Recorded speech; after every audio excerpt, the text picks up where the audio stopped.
It was surprisingly accidental. I went to graduate school initially to study African history. That was my major field, and in one of my graduate school courses, one of my instructors assigned a scholarly article about a so-called lunatic asylum in colonial Nyasaland, what's now Malawi. And it was a really interesting article. It raised a lot of interesting questions for me. These were British institutions, but the inmates were largely African. How did they decide across cultural frontiers? How did they decide who should be considered a mad person? Because madness is often considered to be so culturally relative and so specific to different cultures. And the article was really interesting to me, and I thought, wow, somebody should write a book like this, not just a short article. I didn't think at the time it would be me. That summer, I went to Nigeria. I was doing on a pre-dissertation trip. I was sort of searching for a topic to do for my PhD, and I didn't think I would be doing anything having to do with medicine, science, psychiatry. I was interested in urban history, cultural history, the arts.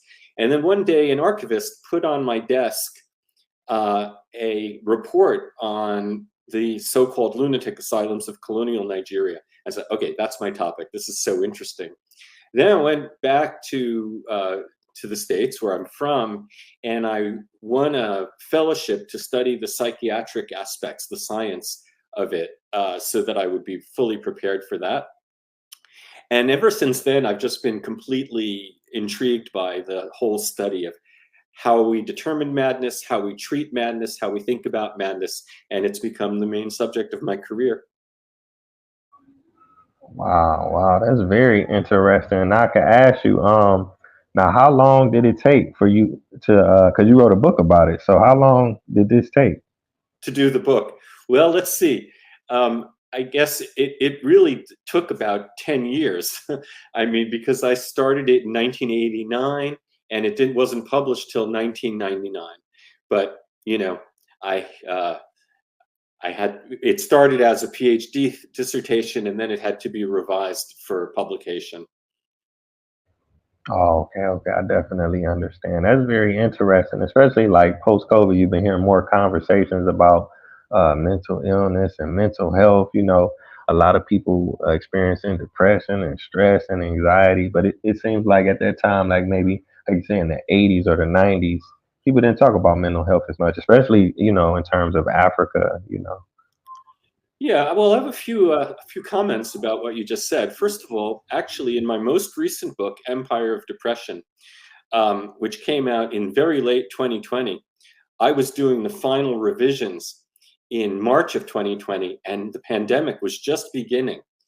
And I remember, and I wrote, you know, what is going to, we did a lot was unknown about how the pandemic would play out. But wrote at the time, and I'm glad I did because it turned out to be correct. I said, this will be adding adversity to a lot of people's lives. It may disrupt supply chains, which might influence whether people can get medications or not. And but in addition to the adversity, which is a risk factor for depression, not everyone who faces great adversity in life gets clinical depression, and many people who have not faced great adversity also do face clinical depression. So there's not a one-to-one correspondence, but we do know that the more adversity you experience, the greater your risk for clinical depression. But as I say, it wasn't just the adversity that I was mentioning, it was the isolation. Adversity plus isolation is a perfect recipe for anxiety and depression. And so, I said everything we know from history suggests that as the pandemic progresses, we will be hearing more about depression and anxiety. You're right about people not talking about depression or mental health that much. And I like to think certain things are getting better. I wrote an article for the Washington Post when the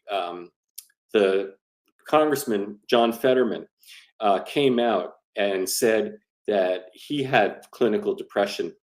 And I said that in some ways this was promising, that a prominent person is willing to admit this publicly, and I think that helps reduce the stigma. Um, but in some ways, this whole question of people talking about it in Africa, it remains very contested issue. Um, a lot of my reading is in Nigeria still, and as far as I can tell, Nigerians are very divided on this issue. For example, on depression, and I start my book on depression by citing a passage in the novelist.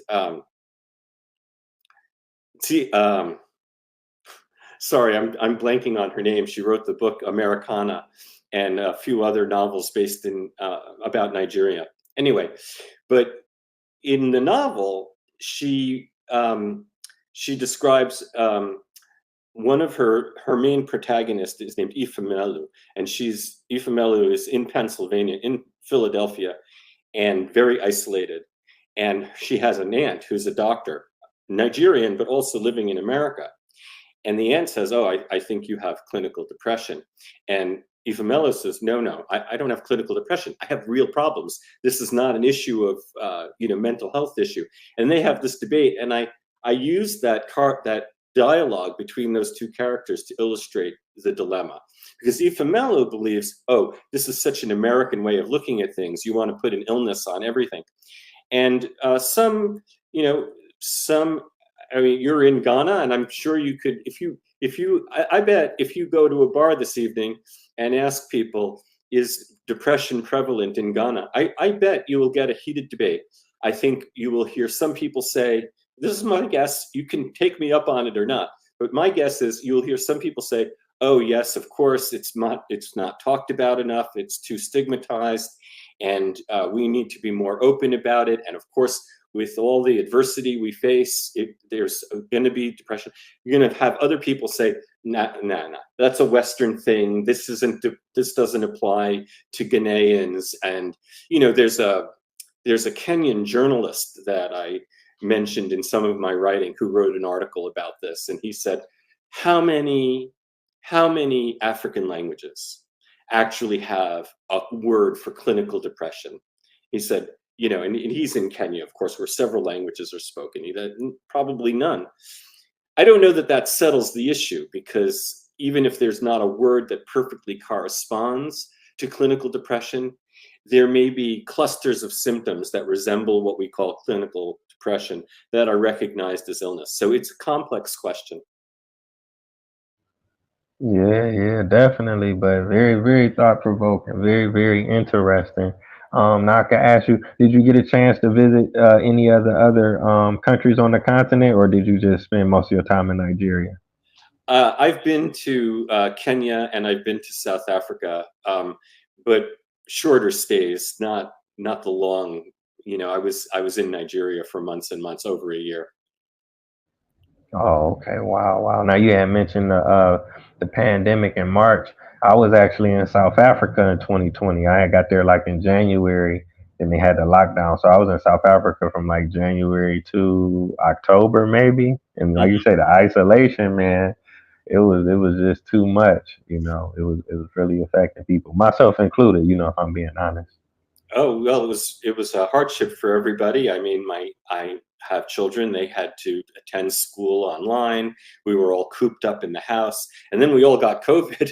My whole family got COVID. It ripped through the household. So yeah, it was quite a struggle.